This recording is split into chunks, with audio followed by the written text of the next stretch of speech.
S&P, very similar, right off the lower little pivot area here we have back there. Window, trend line.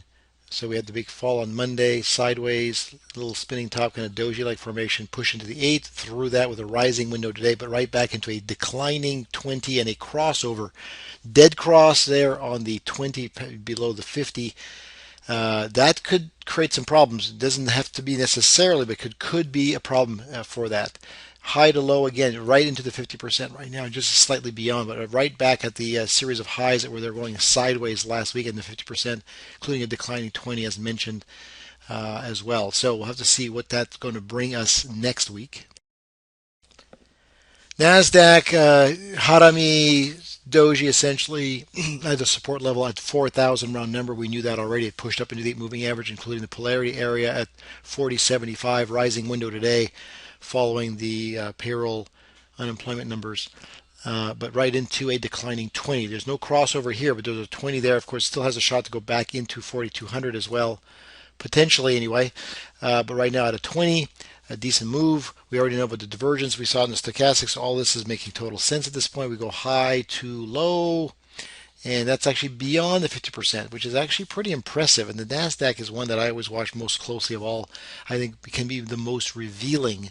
So we'll see if even if there's a pullback of some kind, this may actually hold at the window that was occurring, that was created today at the 40.75, 40.80 area. That was the former resistance, then became support. Now, perhaps again, possibly support once again. We'll have to see just what kind of reaction we have here Monday, Tuesday. TSX by far, while it was lagging a while back, has certainly been outperforming the U.S. indexes by a large margin. It went into 14,000, pulled all the way back to the 50-day moving average and the polarity change area that it had, down here at 13,500. And of course, the 50-day moving average and just has been blowing straight up ever since that Harami occurred on Tuesday. So it's making new highs. It's actually closed now above the 20-day moving average. And the 50 is still below. So this is never threatened at all, having a 20 crossing below the 50, as prices never really declined that far. So this is still has a shot to get back toward 14,000, I suppose, as long as commodities stay strong. Oil, gold, silver, etc., etc.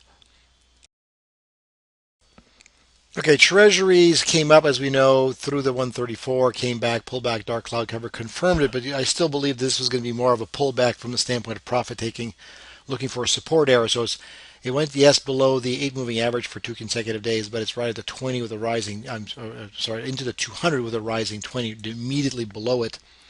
And then when you look at the retracement levels, it's the 618. So there's a lot of support here. 618, 200, 28-day moving averages all coinciding in the same place. Now, of course, it could flush even lower into 131-ish where the 50% retracement is, but I doubt it. I really think this is going to be a solid support area. We're going to see the treasuries bounce up from here. So that kind of weird spinning top here, right? Large upper shadow, lower shadow based on the volatility of the unemployment numbers and the payroll numbers today.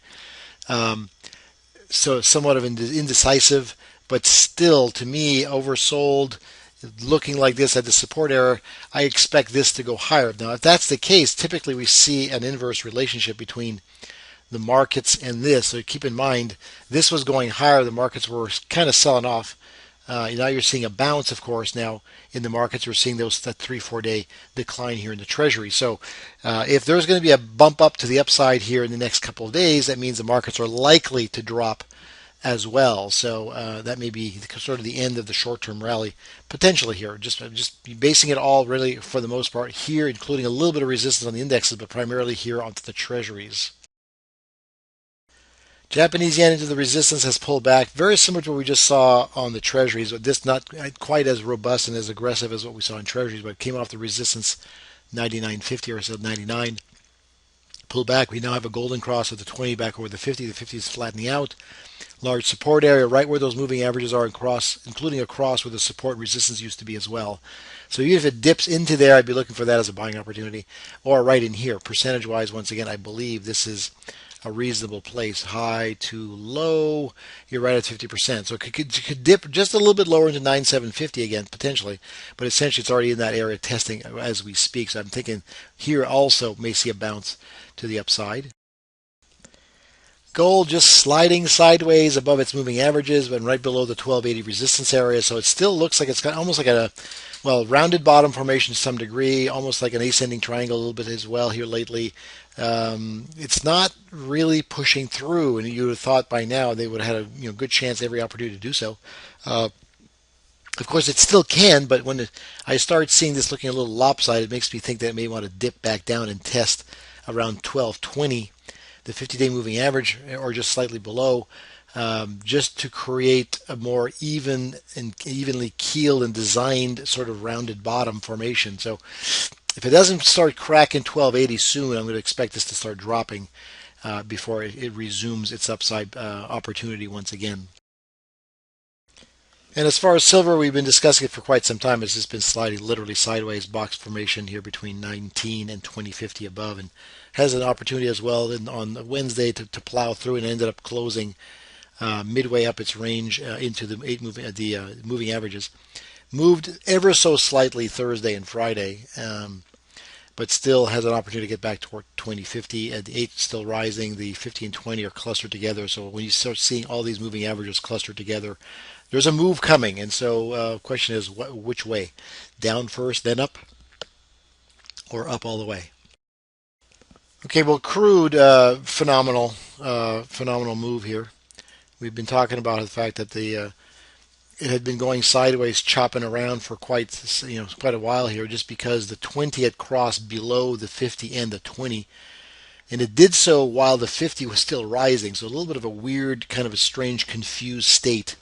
So great move off the lows of 91, 92 to thrust into the 97, 98, 99 area, but then complete massive confusion based on price action living above a rising 50, but yet above a declining 20 as well, having crossed below the 50. Now the 20 is now rising and catching up. The 50 is rising, the 8 is rising. So it was just a matter of time to get through 98, 98, 50, back to 99, which it did. It just went right on through 99 and the 200, and it's going right for 101, which was the target we had been talking about for quite some time. It was a question of, how and when. It took at least an extra week of discussion here before it finally managed to get to those levels. So 101, then eventually in the 102, 103, of course, levels next. Okay, small caps with the IWM came into that support area where the pivot area was, just about the 108, 109 area. In fact, there's another line right below based on the other low. I'll just put that in there as well to see there's this one right here, and that's kind of where we've ultimately ended up. So right into that level, bounced with the Harami spinning top like doji-like formation, kicked up yesterday into the 8 moving average today. I believe that should be correct candle. Yes, that's correct. So the small caps, which is risk on, you'd expect if buyers are truly in, they're going after risk, and you'd think that this would be very similar to everything else. The S&P, well over the 8 moving average at this point and into the 50 and the 20. No such thing. So makes me a little suspicious still. Makes me wonder, as I have wondered for quite some time in a while, that I thought the markets were due for a bigger correction than this. This is in that same 5.7, 5.8 percentage retracement level and correction level that we've seen all of 2013. So makes me wonder. Makes me wonder for sure. So we'll see what happens in the coming days here. And then the VIX finally here, we had the move into 21 plus, and then of course the fade and the touch and the tag of the 1819 area, at least as a support area and a pullback area, following its breakout. Now it's come all the way back to levels we said could potentially happen, which they did. They went right through 17 into 16 and 15 again. So the expectation might be that support would be right here where these moving averages are, the 20, the 200, and the 50, and they all are crossing over the 200, only strengthening the current trend of the VIX, including the former window down at this level as well. So again, the suspicions continue to arise where have the markets really, are they done at this point in terms of their rise, with the VIX looking like it's about to bounce once again from these levels back up to higher levels again? We will find out. Because quite honestly, when you look at this, you see the put-call ratio is still pretty high and rolling over just a little bit. It's got room still to get to 110. That doesn't mean it has to, but when it's gotten to these levels before, you eventually fade it down through these levels again. But we're due. We've crossed below. We're back up and through the polarity area from before on this SPY. The VIX has dropped back down to support levels. It could be a small bounce on the VIX, or it could be a massive bounce in the VIX, so that allowing this put call ratio to get back into 1 and plus. If that's the case, and then that's where the real bottom will have occurred. We will see that panic selling set in, and we will see a reversal. And that's, who knows, that could happen in the next several days.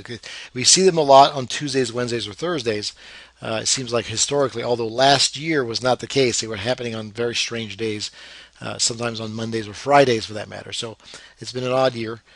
Certainly for a lot of reasons, a lot of things going on. So anyway, let's see how that goes. Enjoy the weekend in the meantime.